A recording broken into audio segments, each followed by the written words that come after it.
Number 16. Beware haunted house. Nope. The sun is so bright outside.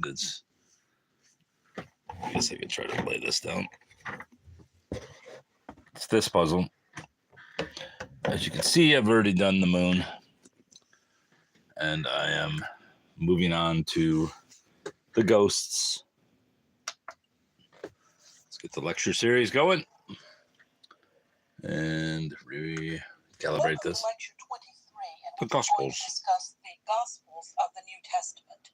Now, the four canonical Gospels, Matthew, Mark, Luke, and John, are obviously among the most familiar and also the most important works of the Western literary tradition. These narrative accounts of Jesus' ministry, death, and resurrection have had incalculable influence on Western culture. Quite apart from their theological importance for the Christian faith, the Gospels permeate Western art and literature. They provided some of the most famous and often repeated scenes of medieval and Renaissance art in particular, such as the Annunciation, the Adoration of the Magi, and the Crucifixion. And in literature, and even in everyday language, the Gospels have been a rich source of narrative elements, reference points, and quotations. And their very familiarity makes it extremely difficult to step back from these texts and consider them in their own right. Nevertheless, that's what I want to try to do in this lecture. If we do try to step back from them, look at these very familiar texts as though they were unfamiliar, as though we were approaching them for the first time, some very interesting questions emerge. First and foremost, most notably, what are these texts? To what genre do they categorize them? Are they biography, mythography, memoirs, history, something else entirely? What are they? And a related question would be to ask what expectations the original target audience, the people for whom these texts were originally written, what expectations did they bring to the reading of the four Gospels of Matthew, Mark, Luke, and John?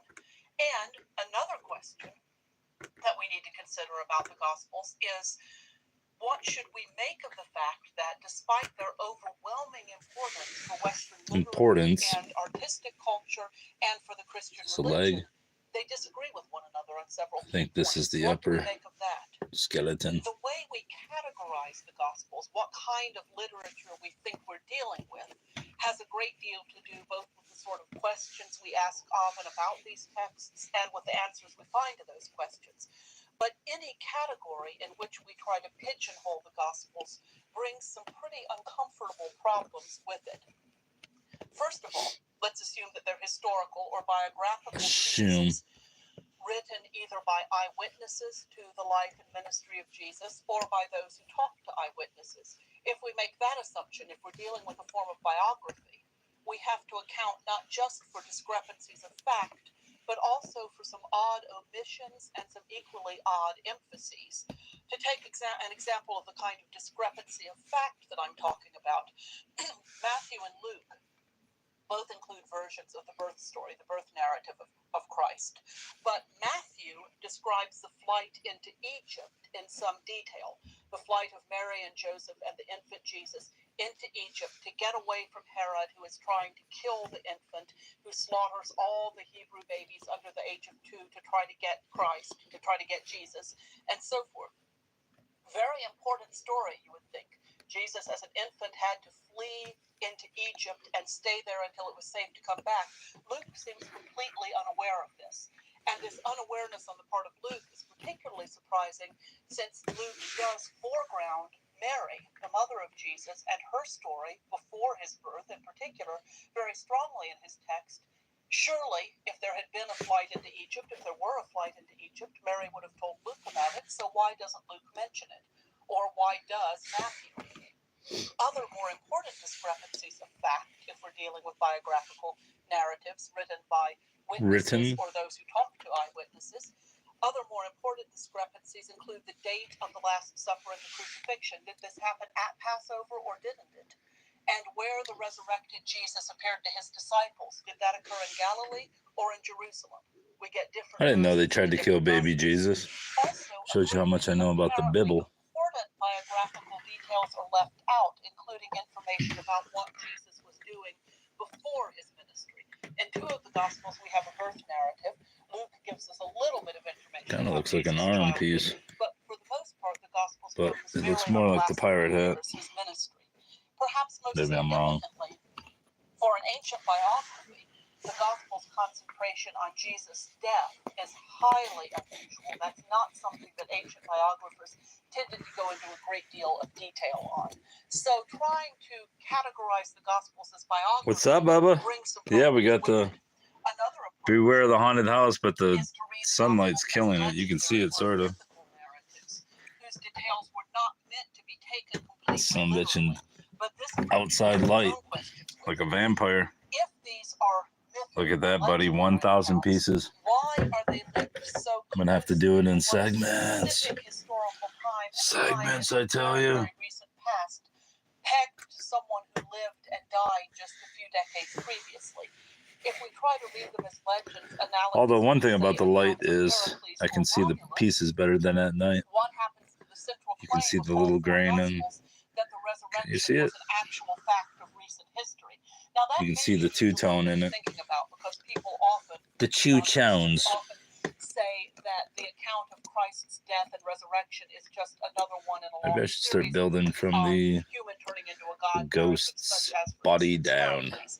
But the Gospels are unusual in saying this happened very, very recently. It happened in a specific No way time and that in a fits there. specific place.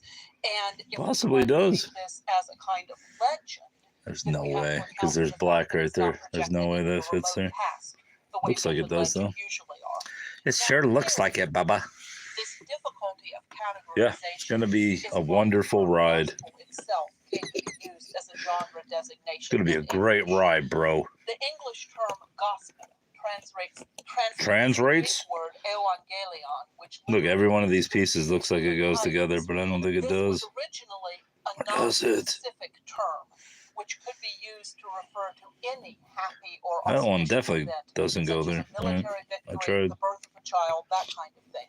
In fact, there's a surviving inscription from 9 BC which uses this word in its plural, evangelia, good news, news in the plural, to refer to the birth of the Emperor Augustus. This inscription from 9 BC says, quote, "The 9 birthday of BC? the God was for the That does world not the go there. beginning of joyful messages, evangelia, which have gone forth because of him," close quote.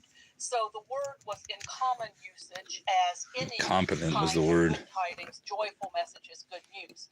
Our earliest gospel, This is Mark, stupid because these uses pieces the word all evangelion seem to go in together. its opening sentence, and therefore the term came to be used for narratives recounting the life, words, works, death, and resurrection of Jesus, rather in the same Maybe I'll way just that go right to Romulus pumpkins. and Historiae came to This is be too much like work. the name we use for the genre that he invented. The term gospel isn't used to refer to a literary genre That does not until go the there. 2nd century AD. And one But could then this say one that the does use of the overlap, term so it could gospel go as a there. name for this type of narrative is, I in don't like effect, that. a sort of I don't like question it. tagging.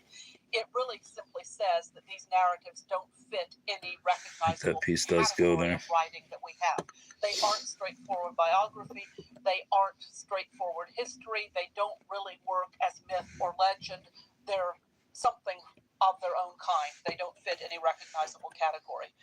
Well, who were the authors of the Gospels? What were their reasons for writing, and when did they write? Can we get closer to understanding what these texts are by asking those questions? No.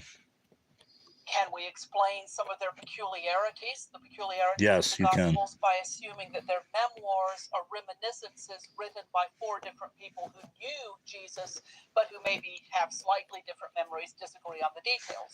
That definitely goes there. The first important point to notice Important.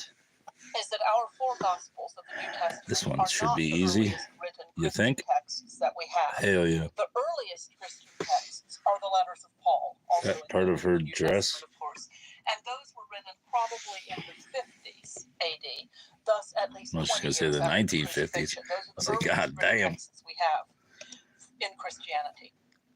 For Paul, the point of primary importance was not Christ's Importance. teaching, but rather his death and resurrection.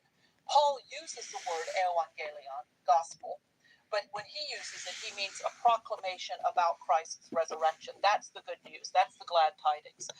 Paul seems to have had little, if any, interest in Foz? details of Jesus' life and very little interest in most of his sermons or teachings. For Paul, those weren't really the point. The four Gospels that we have in the New Testament were written Does after not go Paul's there. letters.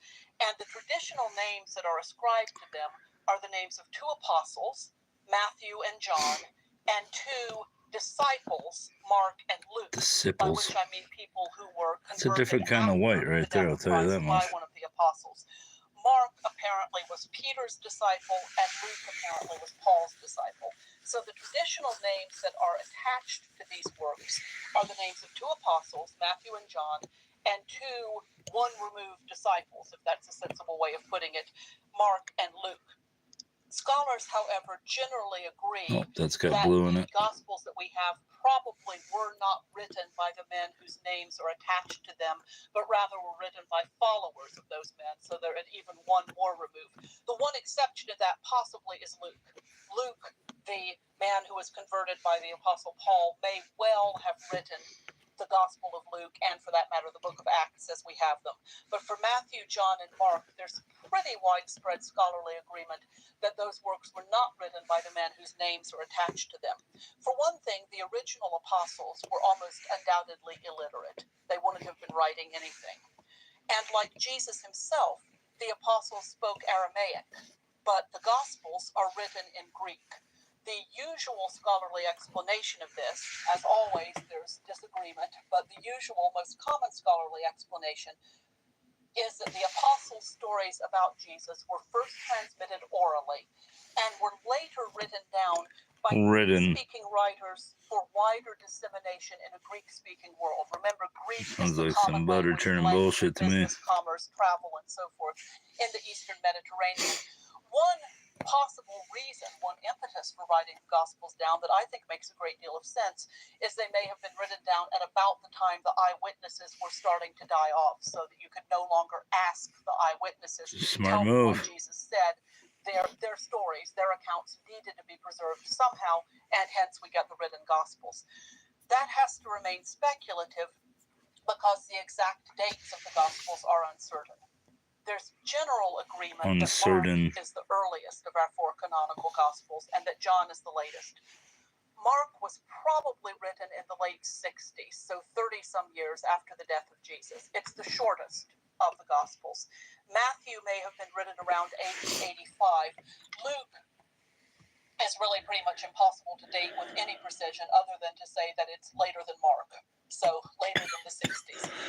John was written perhaps as early as AD 90, perhaps 2 or even 3 decades later. There's very little agreement about that, but AD 90 is the very earliest dating that's usually given for John. Already tried that piece. The overall conclusion is that the Gospels are not memoirs written by eyewitnesses whose names they bear, but are rather written by followers of eyewitnesses, or perhaps even followers of eyewitnesses. It's ironic that our earliest Gospel, Mark, the one that may date to within 30 years of Christ's death, is also the shortest. Or this one doesn't go here, which is, I think, the more likely. The longer Gospels were written at least 50 years and perhaps more after the events they describe. And at that remove of time, and with a shift of language from the Aramaic spoken by Jesus into the Greek, that one definitely goes there. This one's suspect. Really expect exact accuracy. Now, I keep referring to the four canonical Gospels. What is this? It's got to be next to that girl, right? Because these are not the only extant Gospels, not the only Gospels. Oh yeah, there are two ghosts next to her. So I think this is. There are several other that fucking ghost. Classified as Gospels. Many just rediscovered in the 20th century. I don't know about this piece. 3 of the most important of these that I want to talk about very quickly are the Coptic but it matches. Gospel of Thomas, the Infancy Gospel of Thomas, you can see and the Gospel of Philip. The lines. It looks like it matches. The Gospel of Thomas is what scholars call a sayings text. That means that it consists of 114 sayings of Jesus, 114 quotations. I'm going to say that's that girl and the ghost there. At all. There's nothing else to it. There's no story. There's no framing narrative. So then if that's true. It's just a collection of sayings.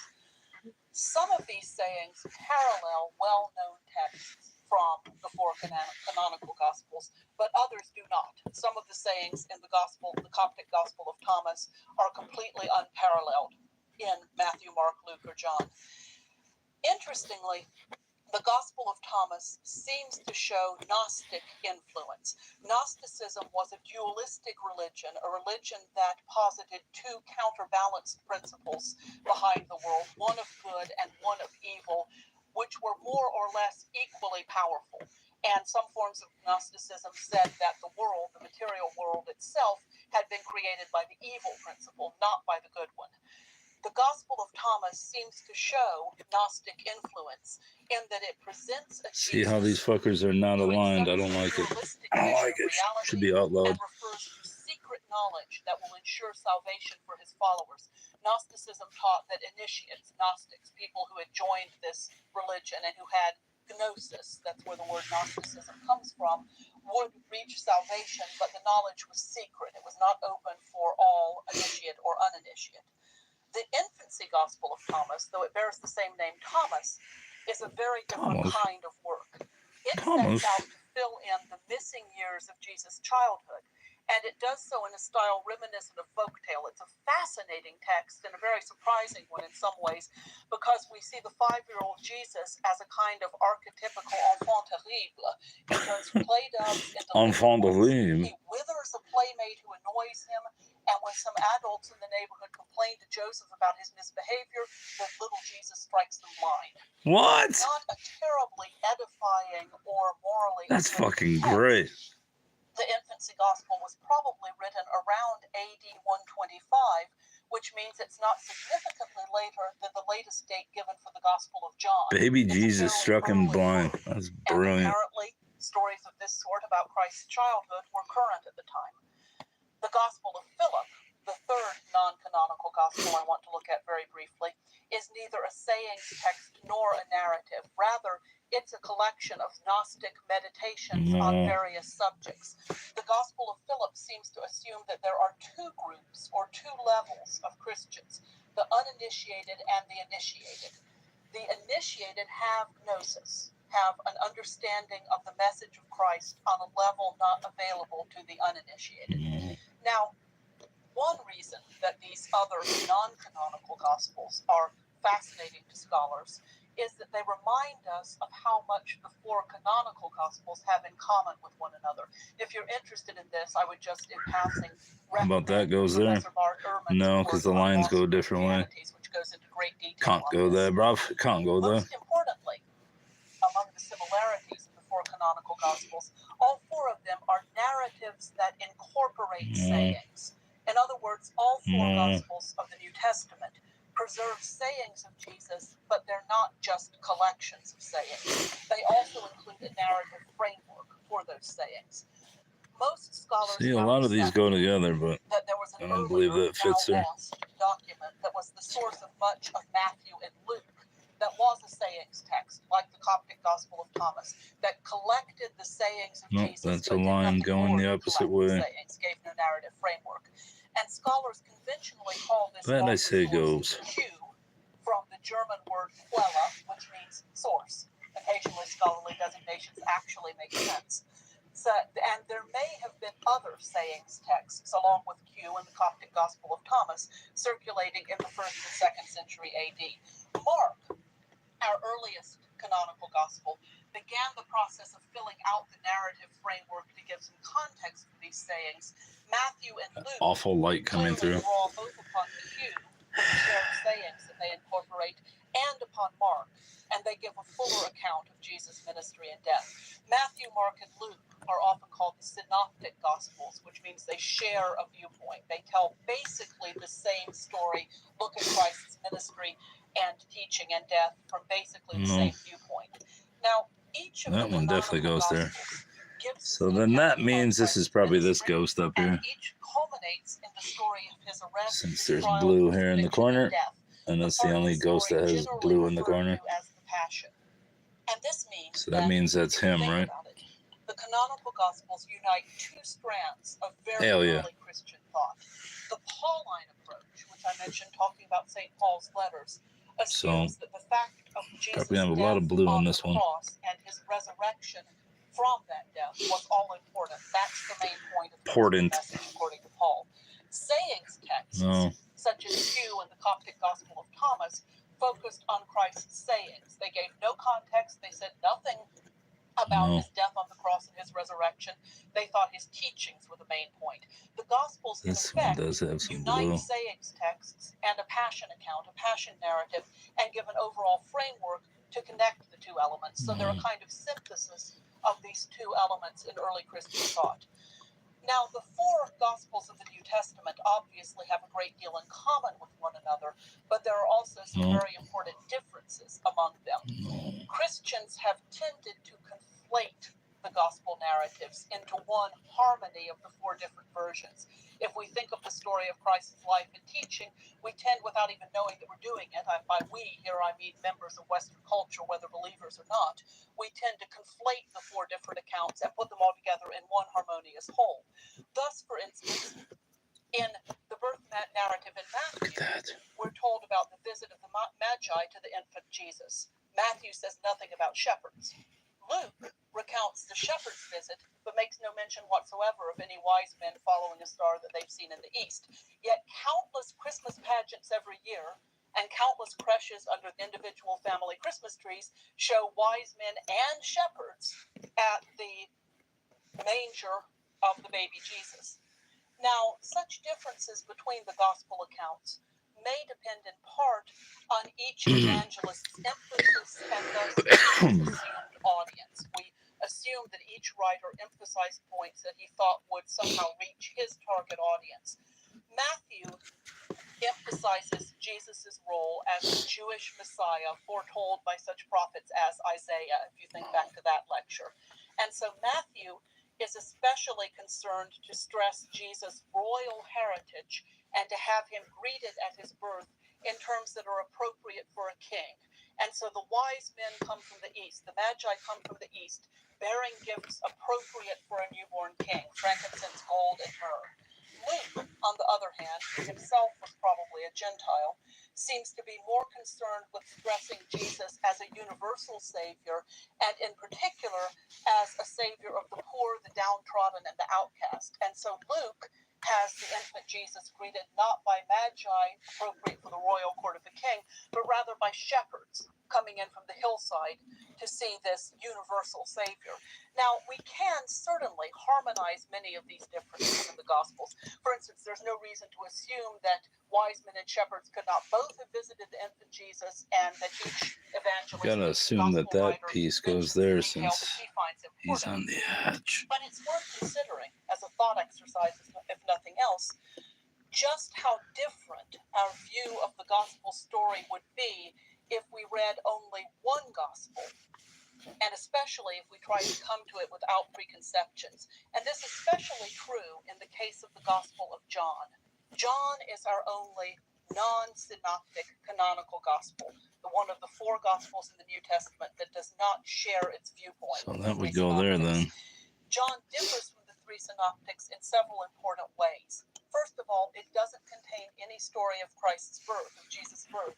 Instead, it begins with the declaration that the divine Logos took on flesh. And that's traditionally translated, in the beginning was the Word, and the Word was with God, and the Word was God. But the Greek term logos means much, much more than word. It can mean word. It can also, as you may remember from the lecture on Herodotus, mean narrative or story or self-contained narrative unit. But more than that, it means reason, rational faculty, almost intellectual understanding. And so a better translation of the opening of John's Gospel might be, in the beginning was reason, and reason was with God, and reason was God. Another difference between John and the Synoptics is that it contains no Sermon on the Mount, no Lord's Prayer, none of those things that we consider central to the Gospel This is narrative. definitely an arm. It contains long monologues by Jesus wing. in place of the parables that mark the Synoptic Gospels. And furthermore, John's Gospel seems to show pretty clear Gnostic influence, particularly in its stress on the opposition of light and darkness. For instance, in the the opening chapter of John, the light shines in the darkness, and the darkness did not overcome it. John's emphasis on the contrast between light and darkness is often taken as showing a Gnostic influence on John. Now, so far in this lecture, I've been looking at what could be called the historical problems of the Gospels, how they came to be written, what their sources were. But it's also useful, particularly for the purposes of I'd like to this find this course, piece. to It'd be consider the nice. Gospels as ancient literature. That'd be nice. And to compare them to the other works of literature that we've read. One of the most surprising things about the Gospels, when we think of them as literature and look at them in the You got what you wanted, bruv. Greco-Roman writings, is their emphasis on common and ordinary people in non-comic roles. If you think of the works of Greek and Roman antiquity that we have read so far, that looks like it would go there, but I think it's going to go there instead. for Hey, look at that. common I put two people pieces. to be put in I got to serious rewatch that. roles. What time is this? Greek literature features ordinary 25:51. I literally put two It pieces normally together goes through the accidentally. comic effect. 25:51. This holds true from the Iliad Unbelievable. through to I'm writing the that in there. everyday heroes of Aristophanes 25. and Menander. Those heroes are not treated 51, with bruv. dignity Oh, no. and with a kind of heroism. 25. They're treated as comic figures. The same is 51. true of Roman literature. The characters in What a Petronius moment. and Apuleius are definitely played for laughs. What a moment, as bruv. common people. And No, that's going to have some blue in it. as opposed to elevated literary language, that too is normally a mark of comic genre in Greco-Roman literature. What do The you think scholar that? and critic Yeah. Erich Auerbach pointed out Auerbach. in Genesis that the gospel narratives in this regard represent a radical break The with hell's tradition. this? In the Gospels, ordinary That's part of people are that kid treated right with the there. very greatest No. seriousness. And Auerbach uses the story of Peter's denial of Christ to illustrate this point. That's got to He have says, blue and in I'm it, quoting, too. "The incident, Shoe. entirely realistic both in regard So to that's locale gonna be and that. dramatis personae, note particularly their low social station, is replete with problem and tragedy. Peter is no mere accessory figure. He is the image of man in the highest and deepest and most tragic sense. Peter, whose personal account may be assumed to have been the basis of the story, Can that if go Peter there? didn't tell his It followers do. that he had denied It Christ do. 3 times before the cock crowed, who would have told them? So Auerbach says Peter's personal account can be assumed to be the basis of the story. Peter was a fisherman from Galilee of humblest background and humblest education. The other participants in the night scene in the court of the high priest's palace are servant girls and soldiers. From the I don't humbler see any other existence of his daily life, blue Peter is pieces called to the most tremendous role. amongst my Now, whites. unlike instances in ancient historiography, where ordinary people are used as All accessories to a larger point, in the gospel narrative, Peter's denial is the Alright, of that Ghost, you're segment of the moving aside narrative. now, buddy. And I think Auerbach is right in saying Peter is therefore called to the most tremendous role. Viewed from this angle, the Gospels mark a change in possible forms of literature and the possible subjects of literature, no less than they represent a change in the possible forms of religious belief. And to quote Auerbach once more, because he puts it so very well, quote, "A tragic figure from such a background." I wonder if they called Red Auerbach. Bach. About Peter again. Pretty sure they just went Red Auerbach. His very weakness is incompatible with the sublime style. But he wasn't a of scholar, classical so son of a literature. bitch. But the nature and the scene It wasn't of the conflict necessary, also buddy. fall entirely outside the domain of classical antiquity.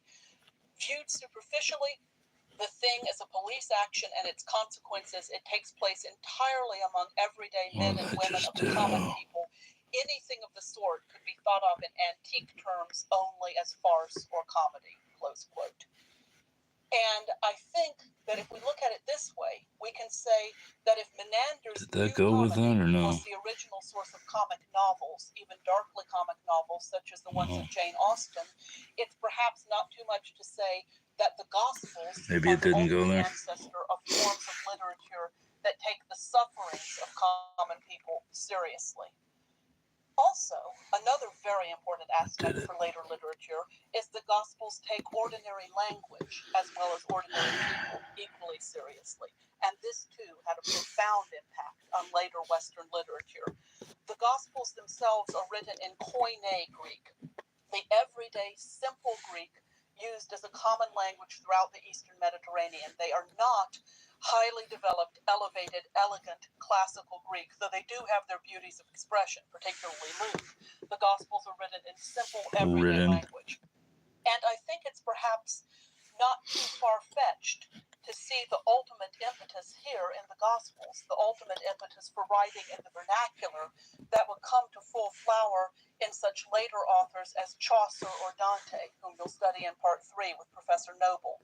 The Gospel's use of coinade lays the groundwork, I think, for the idea that writing in the vernacular is worthwhile and can be done. Dante himself said that he used the title comedy for his great poem, in part because of its lowly style. He didn't mean that it was funny, but he said he used the term comedy in part because of its lowly style, which even Herculai, ordinary little women, could understand. And as we'll see in the next lecture, the Gospel's simple style was, at first, an impediment to conversion for the great St. Augustine. But in the long run, that simplicity of style and that seriousness of treating common everyday characters may have been the Gospel's greatest gift to Western literature. So this lecture has turned us to Christian literature, and we will continue that in our final lecture of Part 2 by looking very briefly at the work of the great Christian thinker and theologian, St. Augustine.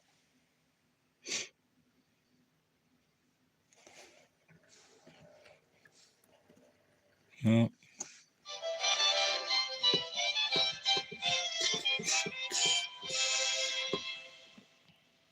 Welcome back to Lecture 24. Oh, it's a pleasure to be here. In this final lecture, we're going to look at the works of Augustine, one of the most important philosophers, theologians, and authors in the Western tradition. He is a fitting This way ghost is to end kicking this my ass. section, of course, since his work is Well, there's two permeated ghosts by involved, so classical influences and modes of thought, and yet he himself this exercised ghost no and less this ghost. far-reaching But I guess influence maybe on I should bring later this Western child in culture between them. from the Middle Ages onward. Maybe that will help. Aurelius Augustinus, or Augustine in English, was born in Tagaste in modern Algeria. That's a on piece of November pumpkin 13th, right there. AD 354. He was the son of a pagan father, Patricius, Son and of a Christian mother, pagan, Monica. man. The family was middle class, but not wealthy. Now, Monica's religious belief, she was a Christian, meant that Augustine was exposed to Christian ideas from his earliest years, but he did not fully accept Christianity until his own conversion and baptism as an adult. Augustine was brought up in the style of a normal young Roman man from a moderately well-to-do family. He was educated in his native town of Tagaste and also in the larger cities of Madaris, the hometown of Apuleius, and Carthage, and was also allowed a good bit of freedom. What's that little skull on her shirt? Typical for a young Roman Dress? man of his time and his place. She's a witch. His education included training She's a in witch, bruv. rhetorical techniques, as well as in classical literature. He tells us that he greatly loved Latin literature, but he just never quite take to Greek. Never learned it very well, didn't like it, did not enjoy it. You'll remember from the lecture on Virgil, however, that Augustine loved Latin literature and mentions his own weeping when he read the story of Aeneas abandoning Dido. Now, Augustine's first reaction to the Hebrew Bible and to the New Testament was one of disappointment. The simplicity of style that I was talking about in the Gospels at the end of the last lecture struck him as meaning that the Gospels were inferior as literature. He did not find them nearly as impressive or nearly as moving as the literature of pagan antiquity. On the personal side, Augustine indulged in the sexual opportunities that were available to a young person of his gender and class. Among other things, for over 10 years, he lived with a woman to whom he was not married and had a son. This seems too red. Maybe that's part of her hat. Given by God. Augustine and this woman, whose name he never tells us, met in Carthage. Now, after finishing his education, Augustine worked for several years as a teacher of rhetoric in both Africa and later in Italy. He taught first in Carthage, and while he was there, he honed his rhetorical and professorial skills. In 384, so when he was 30 years old, he moved to Milan and became professor of rhetoric for the imperial court there. However, where's her face? Is this her? It is her. Health, and the next year, in 387, Augustine That's why I sorted the faces out. Ambrose, with whom he had studied That looks like the pirate kid. He was ordained as a priest in 391 Is this and her? became bishop of Hippo just Possibly. 5 years later in 1496 back in Africa, No, and he died in I don't know. 430. That could be her. After his conversion to Christianity and his ordination, Augustine no longer taught rhetoric, but he put his classical Possible. training to excellent use in his own writing. He wrote an astonishing amount. He was one of those unbelievably prolific authors, sermons, and many, many other works. But his two greatest works are his book, The Confessions, which recounts the details of his own life and of his own eventual conversion to Christianity, Her hat. and his second greatest work, The City of God, which was written after the Visigoth Alaric had sacked Rome in 410 AD.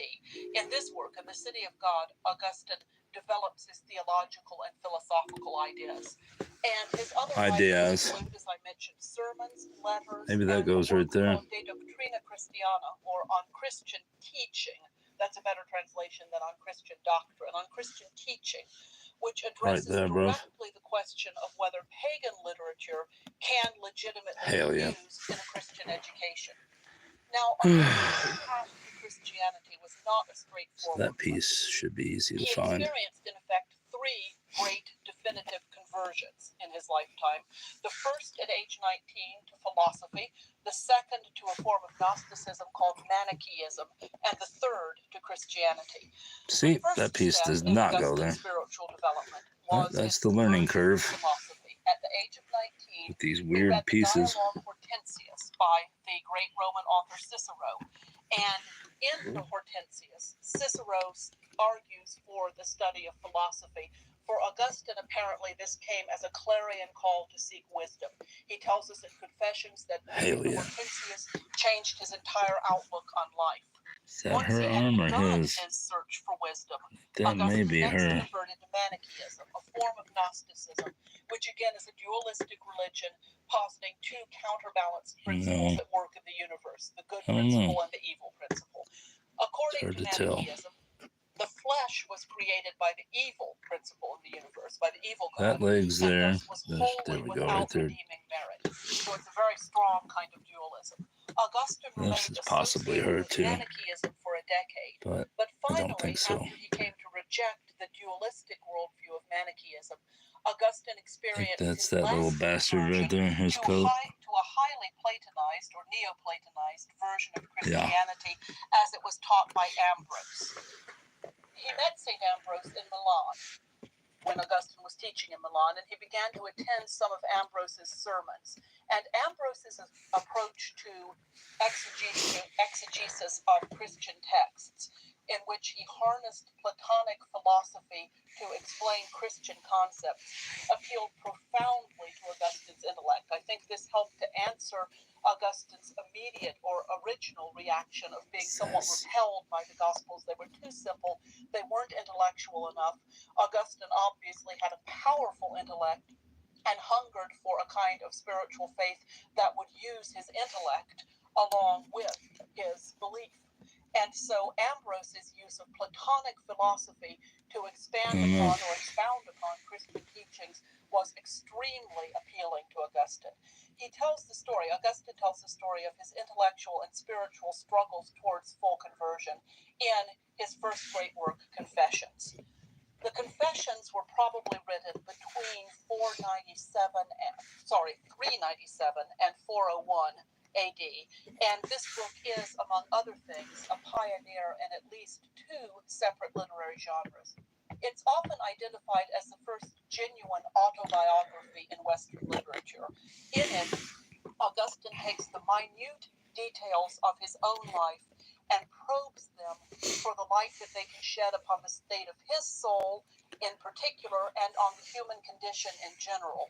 And in doing so, he sets the tone for later successful autobiography that finds the particular details of an individual's life a wider applicability and profound commentary upon general human life and what it means to be human. For example, Augustine uses the story of his own adolescent theft of pears from the neighbor's tree as a means of discovering and discussing the nature of temptation, the desire for the forbidden, and sin itself. Tell you that's what that is. He did not desire the pears. He didn't need the pears. He had access to better pears already. What he desired was the crime, the theft, the sin. And so he uses this story of what is in itself a trivial bit of wrongdoing, a gang of teenage boys going and stealing pears from a neighbor's tree because they can. He uses that as a way of looking into the human soul, or in modern terms, we might say human psychology, and meditating on why it is that we desire to do things we know we should not. What is it about the fact that something is forbidden that makes us want it? So this is what I mean by finding the profound and the particular, taking the Hey, because you're a moron, that's why. Hey, I can't have it, therefore I will. Looking at Shut up. wider and much more important issues. The Confessions also is a pioneer of what later came to be called, understandably enough, confessional literature. That is, writing that muses on the nature of the conversion experience and on the soul's encounter with God. Confessions is a work addressed to God, and Augustine often speaks directly to God. He calls God you in the Confessions. He's writing to God. In fact, one way of looking at the Confessions is to read it as one long prayer in form. Kind of looks like it. As the Italian critic John Biagio Conte puts it, quote, "The Confessions is, from beginning to end, a single immense prayer to God. The omniscient interlocutor addresses his discourse in a language that is, does not fit chance, there. strongly influenced by the style of the Psalms," close quote. Now, this form of direct address to God allows Augustine a degree of introspection of what would later be called examining one's conscience. It's too tight. That's completely unprecedented in earlier ancient literature. Fuck off there. Because he is talking to God, bearing his soul to God, that he's able to concentrate on minute and apparently trivial details. Nothing is trivial when he's trying to lay open the state of his soul to his interlocutor, God. The addressee of the Confessions was God himself. But in his greatest work, The City of God, Augustine addresses an earthly target audience. In this work, Augustine is writing for a highly cultured, educated, intelligent audience, readers drawn not only from his own fellow Christians, that's got a line in it, Bob. You can't do that. Writing for highly cultured, educated, and Can you see the lines, bro? You see them. Began work on The City of God in 413. Otherwise, I wouldn't be able to get any of these pieces if it wasn't for these lines. These lions. The Roman Senate had passed a decree formally banishing I'm moving these over here. They should be over here. And Christianity had become the official religion of the empire. When Alaric and the Visigoths sacked Rome in 410, many pagans suggested that this was a sign of the traditional god's displeasure. In other words, when Christianity became the religion, the official religion of the empire, not everyone immediately converted to Christianity. There were people who stuck to the old pagan religion. And if you're taking a kind of Deuteronomistic theology, in which things that happen indicate that you have pleased or displeased the gods, when Alaric and the Visigoths sack Rome, that had never happened while Rome was under the old-fashioned Olympian gods. It happens now in 410. Many pagans saw this as a sign. I mean, is she really thinking that the were deeply displeased by their expulsion from the mythological gods were real people?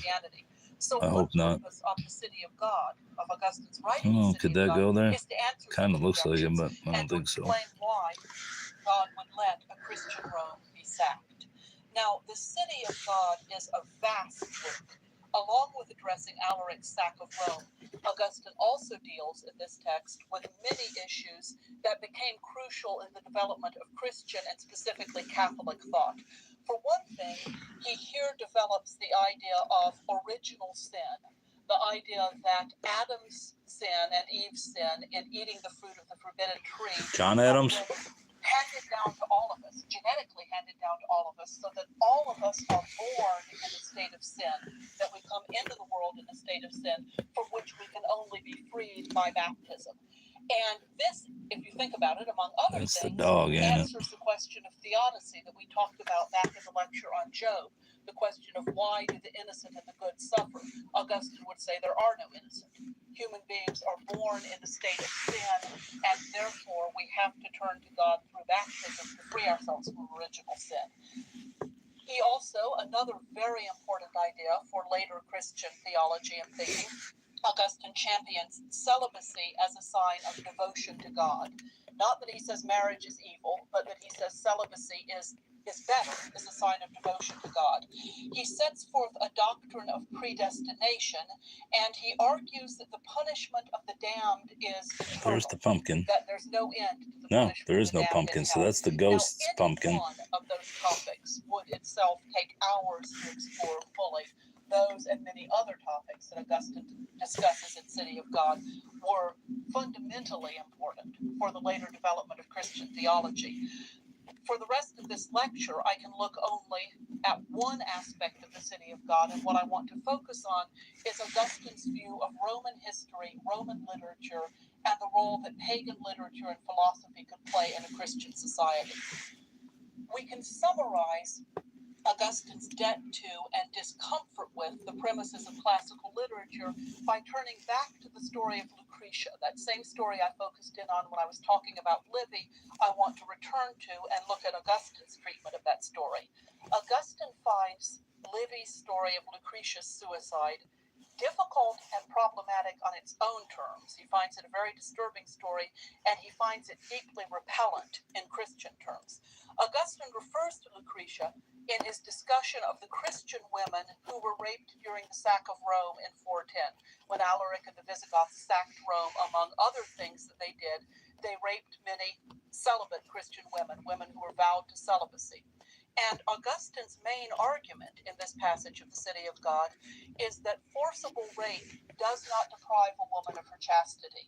He says specifically, quote, "We are defending the chastity not only of the minds, but even of the bodies of ravished Christian women," close quote.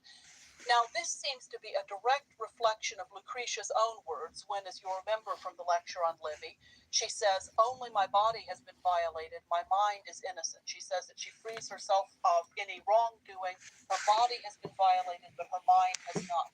Her father and husband respond by saying that it is the mind that commits a crime and not the body, and therefore she has nothing to punish herself for. But they seem implicitly to be accepting that her body has been polluted. Their point is that that pollution does not reach her mind. Augustine's statement read in this context is very powerful indeed. He claims that not only the mind, but even the body of a raped Christian woman is still chaste. Again, we are defending the chastity not only of the minds, but even of the bodies of ravished Christian women, he says. Now, immediately after this statement, Augustine asks why Lucretia is so admired in Roman culture. He says that if she was indeed guiltless, if she was raped rather than being a willing participant in adultery, then she was utterly and profoundly wrong to kill herself. As self-murder, he says, suicide cannot ever be justified under any circumstances. The commandment, "Thou shalt not kill," covers suicide as well as murder. And so if Lucretia was guiltless, she was completely wrong to kill herself. If she knew that she in fact deserved to die, i.e. if she was not guiltless but was a willing participant in adultery, then he says she's simply paying the appropriate penalty for adultery and she shouldn't be admired. So if she was guiltless, she was wrong to kill herself. If she was right to kill herself, she was guilty. Either way, she shouldn't be admired for her suicide. Now, Augustine does recognize Lucretia's motivation, that her motivation was to avoid being considered adulterous. He says that she thought the only way to prove her innocence was through her death, since she couldn't display her conscience to the world. However, far from seeing this as in any way admirable, in direct contradiction of the reading of it that I gave you when I was talking about Livy, Augustine comments that Lucretia's suicide was, quote, "due to the weakness of shame, not to the high value she set on chastity. She was ashamed of another's foul deed committed on her, even though not with her. And as a Roman woman, excessively eager for honor, she was afraid that she should be thought, if she lived, to have willingly endured what she had violently suffered. Since she could not display her pure conscience to the world, she thought she must exhibit her punishment before men's eyes as a proof of her state of mind." And Augustine finds this in no way admirable whatsoever. His reading of Lucretia's story highlights key differences between his thought and that of the classical authors. That formed may his go there. education. First of all, as I've already mentioned, Augustine thinks that suicide is always and entirely unlawful, far from being an example of fortitude, moral courage, and self-sacrifice for the greater good of the Kind of community. looks like it. Augustine sees Don't it it? as a crime, plain and simple. More importantly, he thinks that acting out of shame Let's say that is either reprehensible. doesn't go there or that Because doesn't go taking there. action out of shame to I don't avoid the fucking censure know. of others indicates an overvaluing of what others think of you, rather than the proper direction of the soul's attention to God and what God knows of you. Contrasting the Christian women of Who Rome knows? and Lucretia, Augustine says, such has not been the behavior of Christian Don't women. think those go When they there. were treated like this, Don't they did think not so. take vengeance on themselves for another's crime. They would not add crime to crime by committing murder on themselves in shame because the enemy had committed rape on them in lust. They have the glory of chastity within them, the testimony of their conscience. They have this in the No. sight of God, and they ask You for nothing fucking more. bastard. In fact, there is nothing else for them to do that is right for them to do. Come to find They that will puzzle not making deviate does from the not. authority of God's law, It's not a but take calming unlawful influence. steps to avoid the suspicions of men. Makes me Now, violent. I think perhaps among other things, we can see here a faint echo of Adeimantus' reproach to Socrates in the Republic. You remember that if you think back to the lecture on Plato. Adeimantus said that the traditional evaluation of justice and injustice, and I think more widely traditional morals in general, have not paid sufficient attention to the effects on the individual's mind of justice and injustice. And Adeimantus says those effects might be invisible to anyone else, men or gods.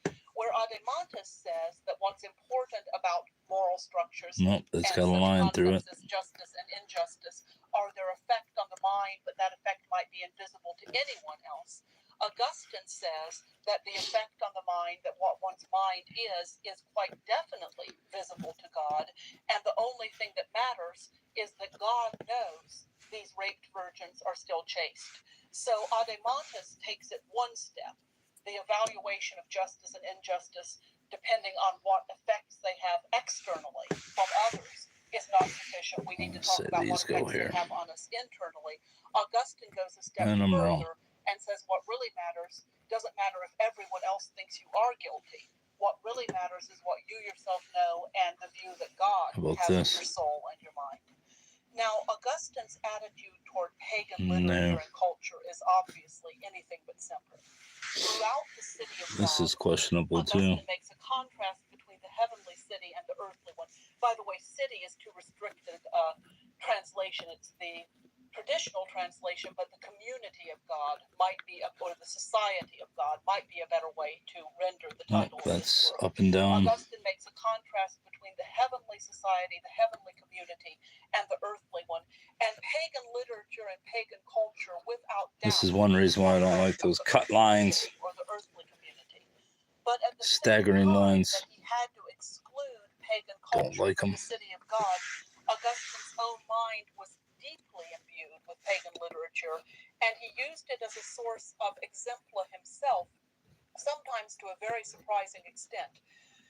Pagan literature so shaped his thought that there are times when it seems to dictate the form of his own life story. Looking back for a moment to Confessions, Augustine's description of his own departure from Carthage to Italy. When he sails from Carthage to Italy, in Confessions Book 5, his description is clearly modeled directly on Aeneas's abandonment of Dido in the Aeneid. Augustine's mother, Monica, tries to keep him from going. She begs him to stay with her. She doesn't want him to leave the shores of North Africa and sail for Italy. He slips away from her in secret, leaving her behind to bewail his absence. The narrative parallels with Aeneas and Dido in the Aeneid are absolutely unmistakable. Now, I've never quite known what to make of this. Is Augustine reshaping the facts of his own autobiography to fit a literary exemplum from Virgil, or is he one of those people who lives so much in literature that when he actually was leaving his mother, he was thinking at the time, this is really like Dido and Aeneas, and in effect enacted the literary scene in his own life. Either way, the Aeneid could be called an intertext with Confessions and with Augustine's other works. Obviously, Virgil runs through his mind and through his writings to an extraordinary extent. More importantly still, perhaps, Augustine drew heavily upon pagan philosophy in his development of his own theology. The first 5 books of the City of God are concerned with discussing Rome's history and demonstrating the impotence and irrelevance of the pagan gods. That's where he's answering the objection that the sack of Rome by Alaric and the Visigoths in 410 indicates the anger of the pagan gods for the conversion of the empire to Christianity. But in later books of the City of God, Augustine turns, among other things, to discussing Greek philosophy. In particular, in Book 8, he writes with great admiration of the Platonists, that is, of philosophers who have built upon and continued and amplified the work of Plato. Augustine writes of the Platonists with very, very deep admiration. In fact, he writes of them as nearly Christian, as using reason, their God-given reason, to get as close to the revealed truth of Christianity as reason can take one. It can't take them all the way there, but he has a great deal of admiration for how far it can take them. Elsewhere, in Confessions and in De Doctrina Christiana, of Christian teaching, Augustine justifies the use of pagan philosophy in Christian education by saying that Christians are justified in taking what is good from pagan culture, just as getting close to stopping. Were justified in taking the gold Getting close. Egypt. They had to leave Egypt. They had to leave behind the false gods of Egypt, but they could take useful and valuable things such as gold with them. Like these In fucking pieces. This parallel, he says that Christians have to leave behind It's got to be pagan her hat. modes of thinking and pagan philosophy, but they're perfectly justified in taking with them, in using to enhance their own understanding of Christianity, those things that were good in pagan culture. And among those things that were good, he would probably give pride of place to Platonic philosophy, to the use of reason to understand as much as possible abstract concepts such as the good, the true, the beautiful. So, while he could not fully admit to the heavenly city, to the city of God, anyone who did not accept the revelations of Christianity, that's got to be the band of his, the essential divide, the pirate kid. The heavenly city, the city of God, is the city of Christian belief, and there's no way around that. Pirate kid. But still, Augustine's own mind had been so formed by classical literature and classical philosophy that he could not fully exclude the great minds of the ancient world either. And so Augustine's work truly provides a bridge between the philosophy, worldview, and literature of the pagan past and those of the Christian and specifically Catholic future. James O'Donnell, who is one of the greatest scholars of Augustine of this generation, says, quote, "For 15 and a half centuries, Augustine's words have gone on being read and misread, gone on fueling controversy and lending We'll say this is the dog. Whatever those words meant in his lifetime, and whatever their role in the controversies of the day, they have meant more and exercised more influence since their author's death than before.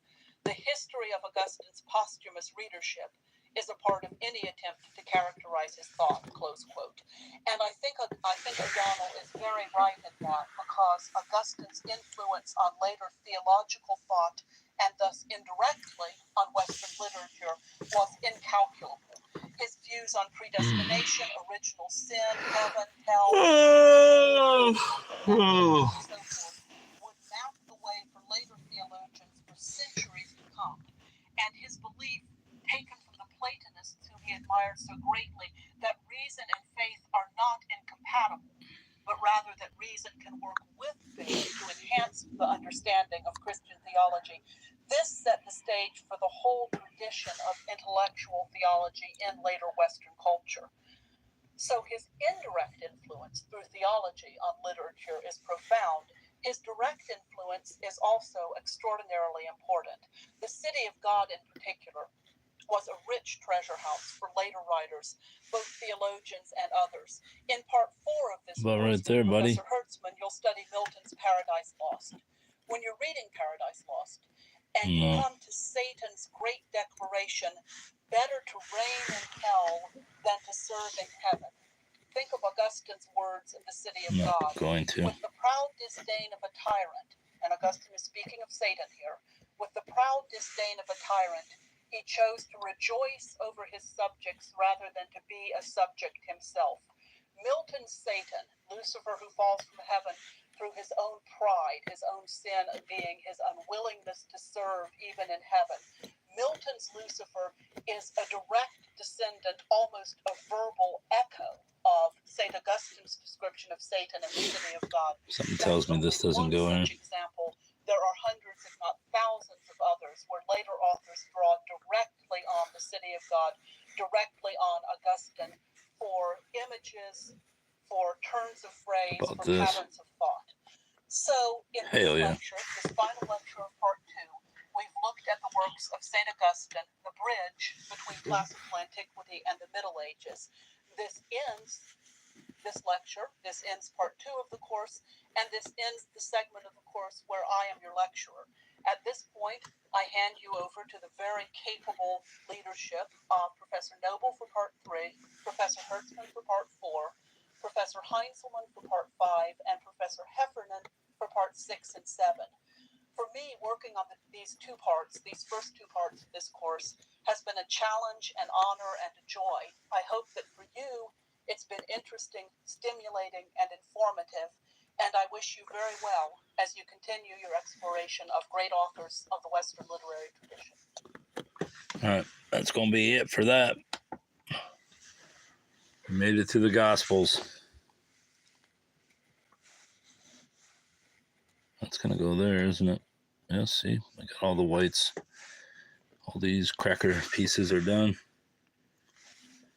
Now I can move on to my rest of my life. All right, cracker pieces, thank you.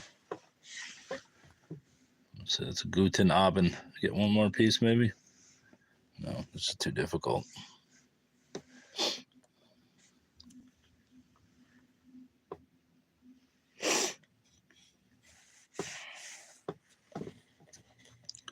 I think one more piece is asking too much. Although this kind of looks like the ghost's face. Doesn't it?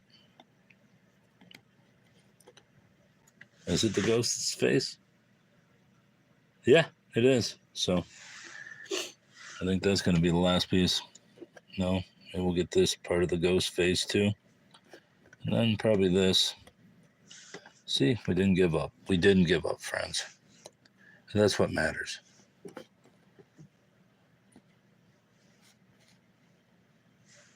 See how many pieces I got without even trying? That's fucking pow-pows. Massive power. Or more precisely, incompetence in sorting. All the good pieces were right there in front of my face.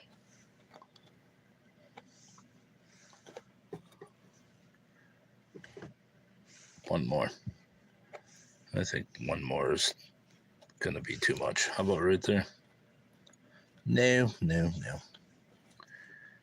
Give you one chance, buddy. I must proceed on with my life without you, puzzle. How about right there? No. It's got to be somewhere in this area. Right there? Possibly? Maybe? Hell yeah. All right, we'll see about this one. It's got that pink on it. Pinkish color. Seem to go over here. There it is. That's going to be the last piece. That's most of the whites. This has got to be a pumpkin piece. Right there. Completed my whites. That's all we need. Guten Abend.